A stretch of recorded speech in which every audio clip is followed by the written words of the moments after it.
felt like a ghost, invisible and overshadowed by my family's brilliance. When a tragic car accident claimed my younger sister's life, my parents, consumed by guilt and grief, retreated into their own worlds, leaving me to navigate my adolescence alone, a mere shadow in their eyes.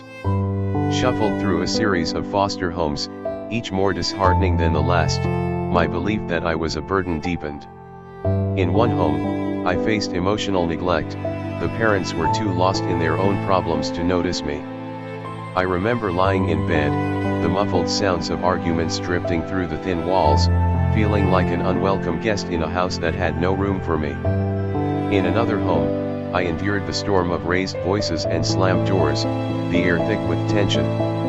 Nights were long and lonely, filled with the echoes of discord, as I lay awake, wondering if I'd ever find a place where I truly belonged. Instead of succumbing to despair, I channeled my pain into determination. I buried myself in my studies, finding solace in technology.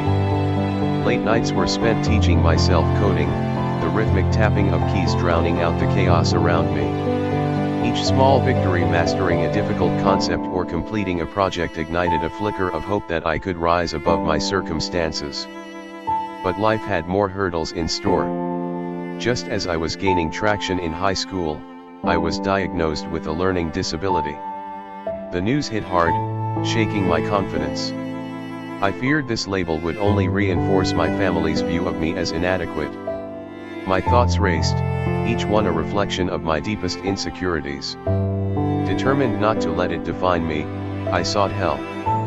My tutor, Mr. Thompson, became a beacon of support. "You're not your diagnosis," he told me one day, his eyes steady and reassuring.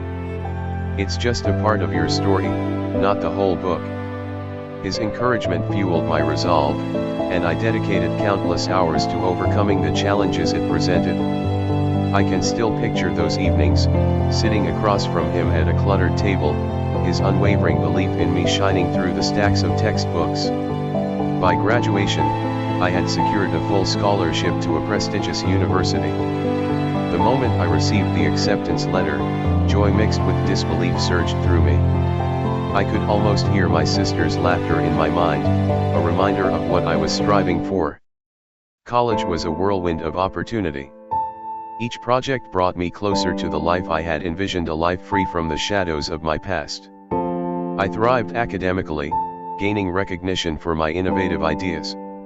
I found friends who understood my struggles, and for the first time, I felt a sense of belonging.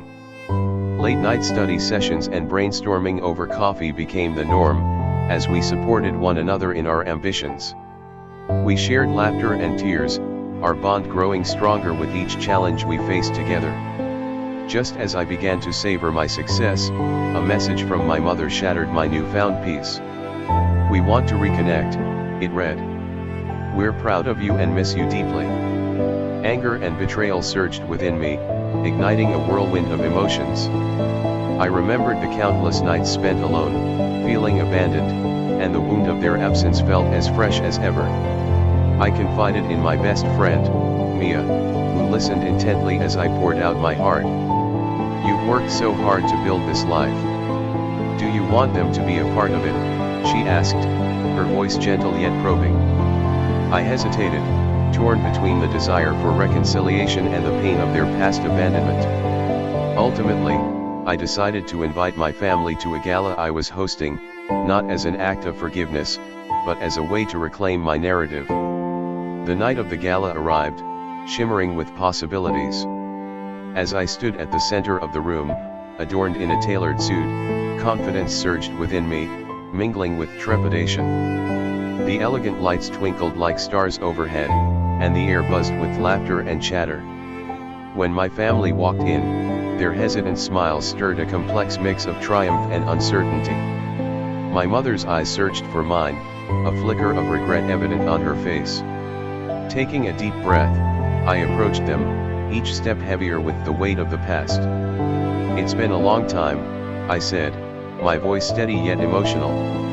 "I've changed. I hope you can see that." Their expressions shifted, remorse mingling with pride.